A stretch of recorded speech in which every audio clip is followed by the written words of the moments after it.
Let me welcome our state leaders, the members of our Mid-Hudson Regional Council, community leaders who are with us today in this historic Cornell boathouse. This park, indeed this building, is an example of public-private partnerships, and this was made possible through Marist College, the federal government, with support from the Secretary's agency, from Parks, from the environmental funds that the state had. And we took an area that was polluted down here and turned it into, we think, one of the real jewels of the Hudson River Valley. So I'd like to welcome all of you to our campus here today. On behalf of my co-chair and all the members of the council, we want to thank you for being with us. I would like all the members of the Mid-Hudson Council that are here today to please stand so I can recognize them. I'm not going to introduce them individually in light of time, but we're very grateful for the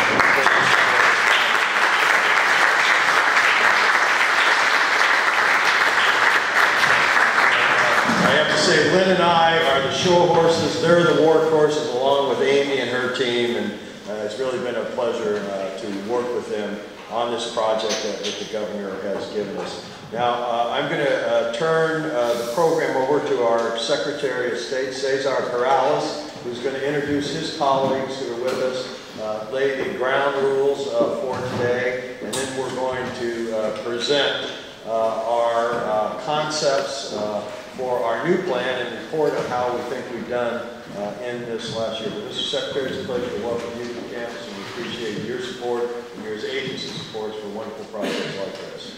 Thank you very much. Is my voice being picked up? This is a very modern microphone that I'm not accustomed to. But I'm so glad that you asked members of the Regional Economic Council to get up and be recognized. All of you have done a terrific job. We have been duly impressed, not just by the boat tour, but by all of the written materials that you prepared for us, and we really look forward to this presentation. Before I introduce the members of the assessment team, I want to recognize our state's Mr. Economic Development, the president of the Empire State Development Corporation, Ken Adams.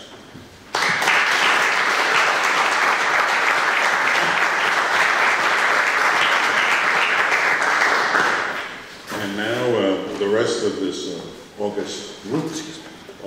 To my immediate right, the New York State Agricultural Commissioner, Darrell Overton.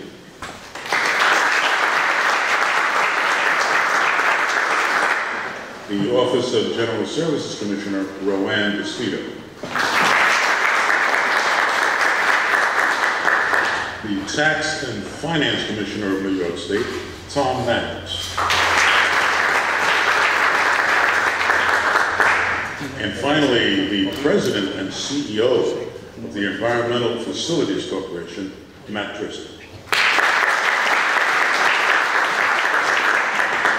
I can tell you it's a real pleasure for me to work with these distinguished colleagues, and we are all looking forward to your presentation. But before we start, let me tell the members of the Regional Economic Council that you are very, very lucky to have these two co-chairs. Dr. Dennis Murray and Dr. Leonard Schleifer have thoroughly impressed us. They represent you well, and they are real stars, so I think they ought to receive them.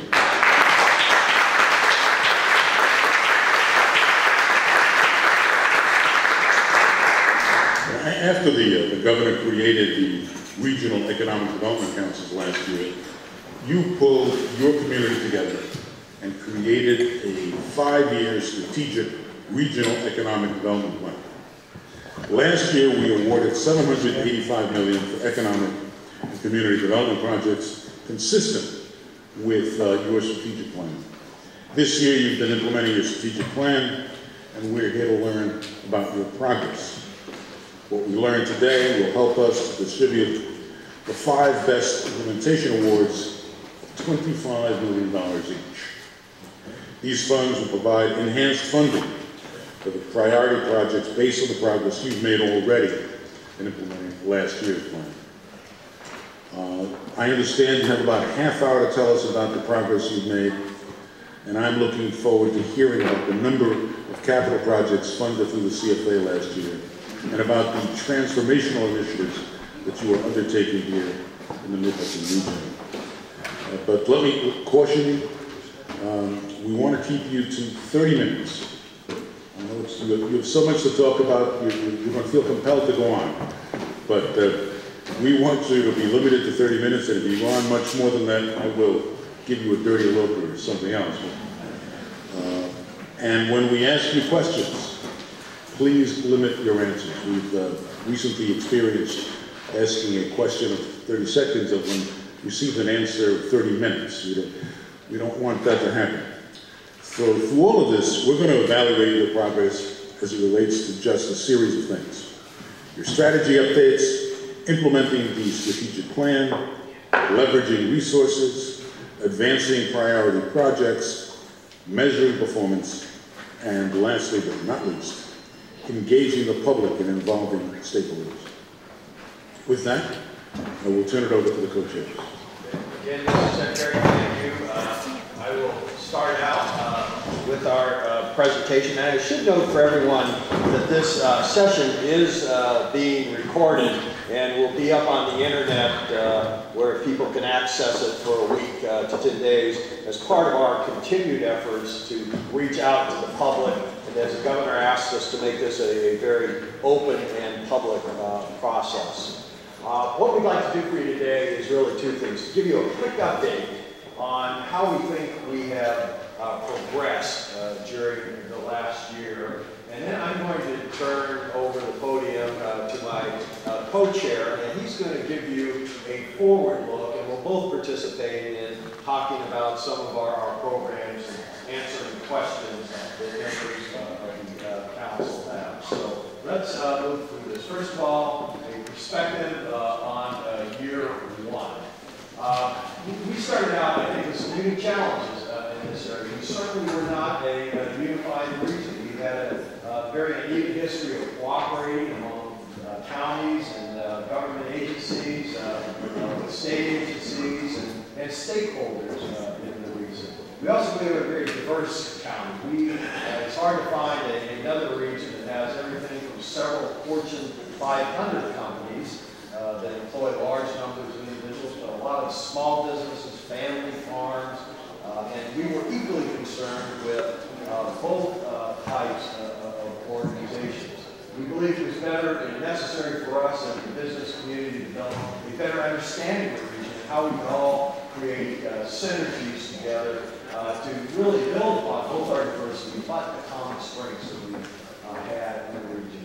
We had a wonderful opportunity through our public participation to develop our very first plan. And unlike a lot of other areas that have really professional teams that work on planning and strategy, this was very much a citizen-led effort. There's no other region, I believe, that reached out as much as we did. It went into every county and every town.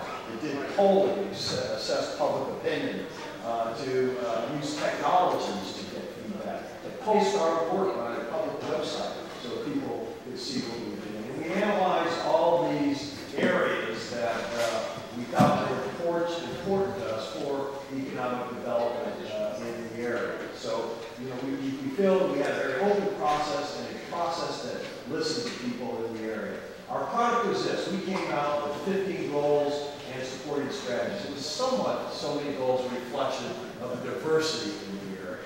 And when we looked at what we did, we think our model did indeed capture the diversity of the region, and it was flexible enough to adapt over the 5-year period as new economic opportunities came about. But we recognized we had some weaknesses, and it was pointed out to us by the council members, so we've learned. And those weaknesses were insufficient focus, and we don't feel ourselves that we did a good enough job of creating that pipeline for both priority projects and CFAs in the region. But we think we remedied that as you'll hear. So in the implementation of the 2011 plan, we had 61 projects funded, and you can very quickly see the progress that we had in implementing those projects. And I should say we were not one of the major award winners last year, but there were funded, so that's what we're focusing on in addition to the few capital projects.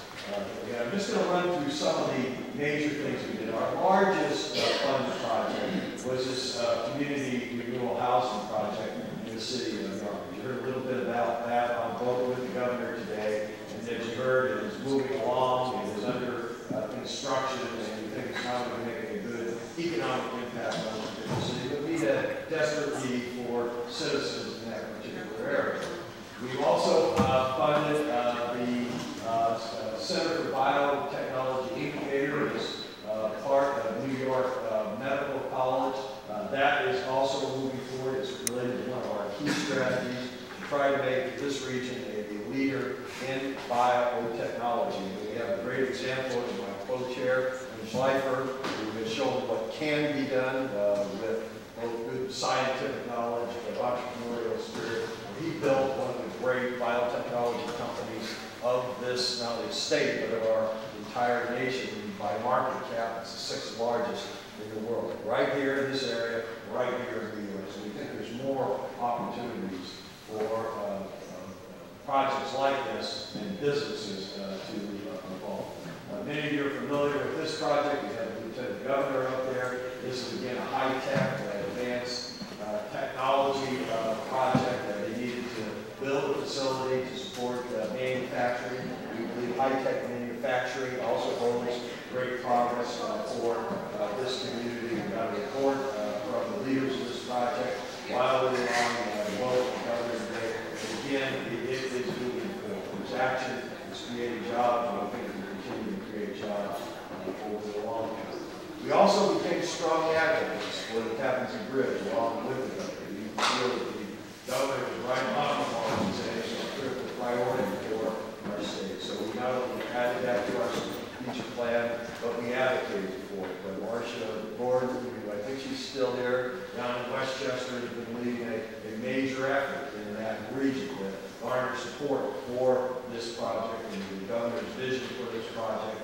So we feel that we can play our role in that also, one of the critical infrastructure projects for our state. And we had in our plan also the repeal of the MTA tax. We felt the governor asked us to identify inhibitors, and that was an inhibitor. And we commend the governor for his leadership on this, and the legislation partially repealing the MTA tax, which is primarily focused only on our region. But one of the things we want to emphasize for our council members is, even though we didn't get a lot of funding last year, we didn't quit. We went out there and worked on unfunded projects that we felt were important to the state and to our long-time economic development. So some examples of that, we continued our work here at Marist and with IBM on the Cloud Computing Center. We've got huge investments from the federal government in this particular area. We hosted major conferences that brought worldwide leaders here. And through a ZOS online education program, we were in 18 different countries last year, providing education on that software that is run on the IBM mainframe computer. And why that's important, if there's trained people in those countries, they buy IBM computers and IBM software, which we did right here in good old Dutchess County, about a few miles down the road. So we continued our efforts in this particular. Another example is high-tech manufacturing. We didn't receive funds in that last year. We didn't pack it in. We continued to work. Many of the groups that worked on manufacturing, both high and other types of manufacturing, worked together to develop a more unified strategy to share resources. And we have a number of projects that they have helped stimulate through there. So we believe that in this region, because of our history of manufacturing, there continues to be wonderful potential. But additionally, I would put up all the other slides, we worked on a variety of other different things. Jonathan Brackett worked on housing, brought together people to address housing issues in this region better than perhaps any other region.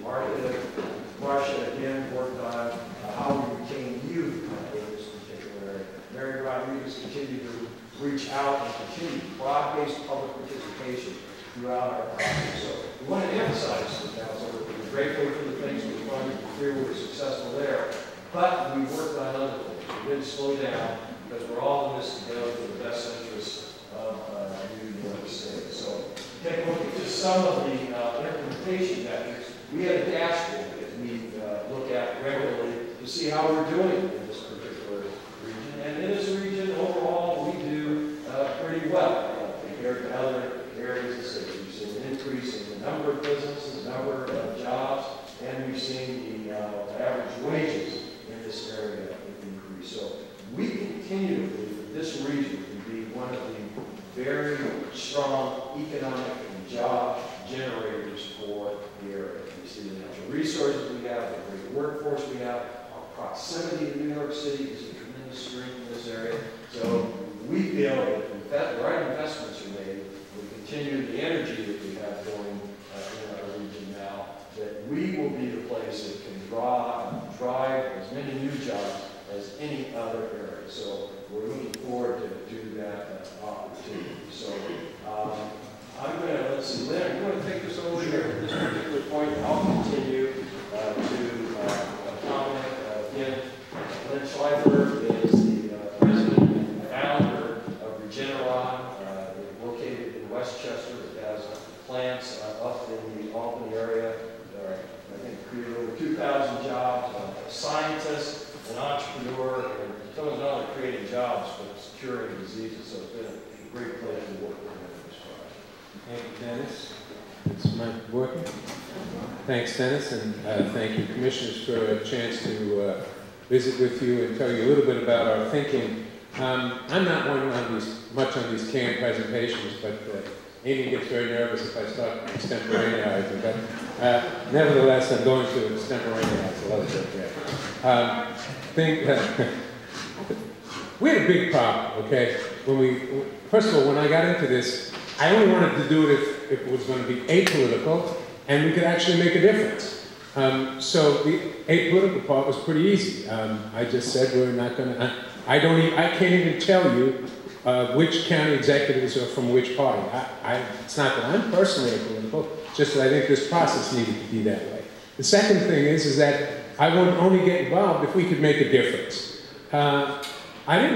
I was a little bit skeptical, frankly, whether we could make a difference, because, you know, there's not a lot of money to compete for, okay? With all due respect, it's an inadequate amount of money, and I'll tell you in some examples where it's really a silly amount of money, if we really want to do something really substantive. But on the other hand, I did realize that the imprimatur, the vested authority that the governor has given to our council, we can do things. People will listen to what the council has to say, and we can marshal resources and get things done. We had a first problem that I had to deal with, which is that we had one strategy for every elected official on our council. I mean, it was the dumbest thing I'd ever heard. I was against it, and unfortunately, when this went in, it went in against my better judgment.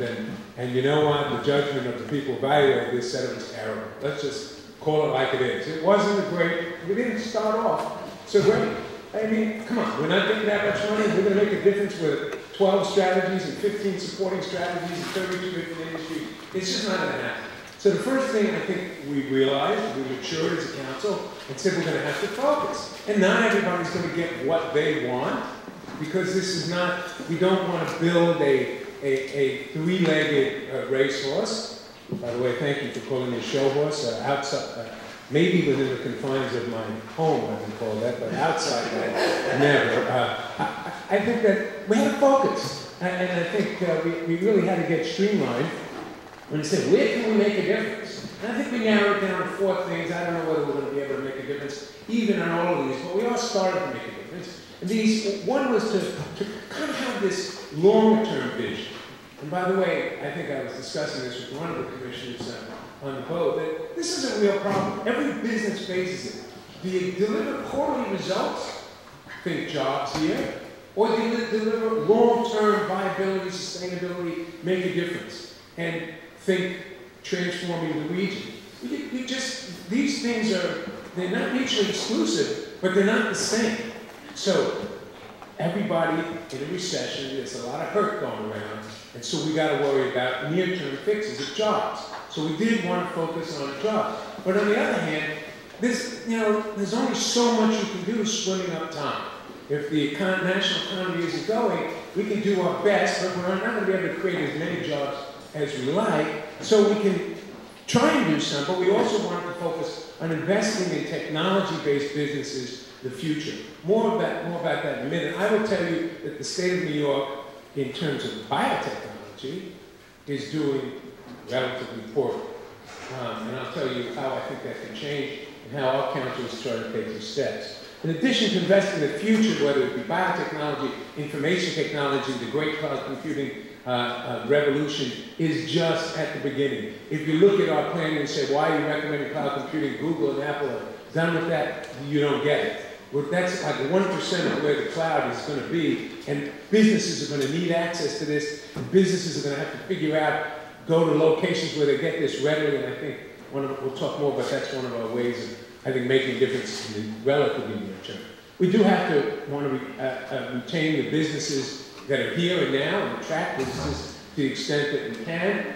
We certainly believe that we want to grow our natural resources, and if you don't get it as a CEO, you're going to be failure pretty quickly. One of the things I'm most proud of is that our company was voted, of all 2,000 companies in the world in our industry, the #1 employer, the #1 in the world, and this was by Science Magazine. This isn't some,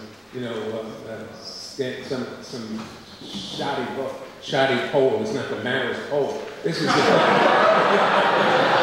sorry, guys. This is the real deal done by Science Magazine. We were ranked the #1 employer. But why was it? Well, we didn't do all the right things. But more importantly, the region has a lot to offer. And employees rate their satisfaction of their jobs, not only by what happens at their jobs, but what's available in their community. What can make a difference in their lives? Having culture, having recreation, having outdoor activities, having clean places to go where your kids can enjoy parks, all that matters. And so we recognize that while one might not think that's going to create a lot of jobs, it actually creates a lot of job satisfaction and makes you want to continue to grow. When I expand, I don't want to think about necessarily going to another place if my employees aren't going to be happy and have a good family life, good schools, et cetera, et cetera. So we thought growing that was important. And we have a responsibility as citizens, as individuals, as council members, as commissioners, to make sure, and by the way, I don't believe it's such a terrible phrase, spreading around a little bit is just fine, because we need to revitalize the areas that are even falling further behind in the difficult times. And I think the redoing of the dilapidated building in the mountains is a pretty good example of that, and there are others. So, let me now turn very quickly about what I was talking about, why you have to have a broader view about what you want to do in a longer-term vision. And let me use biotech as an example. And by the way, I am totally unbiased here. It would serve me well not to have another biotechnology company ever start in this area, because I get to pick up the litter from all the universities, I get the best people, I don't need the local competition, etc. But it's a disgrace. It's a disgrace that New York, which ranks in the top few in NIH grants, in the top few in NSF funding, in the top few in the quality of our medical centers and our biomedical research institutions, ranks exceedingly low when it comes to biotechnology. And I just was at, over the weekend, a group of 150 CEOs of our industry. By the way, the meeting was held in Laguna, was not in New York. It's because there aren't so few of us here, and there's so many of them out there. But we have to figure out, we have to take a broader view. We asked you to fund, and you did fund an iBio incubator, which is nice. But if you think the job is done there, it's hard, it's really just starting. We need to figure out why, with all these resources, and with all this, this talent in the area, that we're not a great region for biotechnology. Now, we have a company, ours could be an anchor for this, but we need more, we need investment capital, and I'll talk to you a little bit about some of the actions we've done to try and do this. The other thing I think we realized last year pretty quickly is we didn't have a pipeline of products. We had precious few. I used to ask Amy, I don't understand. How are we supposed to shape policy, our future in the economic area, if we got nothing to shape it? And we didn't have enough priority projects to consider. We worked our tails off. The council people worked their tails off. We reached out. Dennis talked about some of that, and we set out and we banged the drums because you need this pipeline of projects that then you can select and shape and say, put the funds towards this, nudge it in a certain direction. We were able to do that. I won't go through all the details, but now we were able to get, instead of 12 priority project applications, we had over 60, over 5 times as many, and we were able now to select, be more selective, you know. You have 5 projects, okay, you got 5 priorities. You know, let's face it, what you do is you've matched up what you had with, and you call them priorities, but they really weren't priorities. And you know what? The judges sniffed that out last year. We didn't have such great stuff. But now at least we have the beginning of a full pipeline of projects that we can choose, we can shape them. We picked out a dozen of these, 2 dozen of these, and we tried to make sure, and it was a pretty testy session, and not everybody got what they want, and that's what compromise is all about. We had to give up some stuff, but we came up, I think, with a pretty good list of priority projects. Here's a lot of them. By the way, if you want to, if you believe the job numbers, there's a walkway that the governor would like to sell you.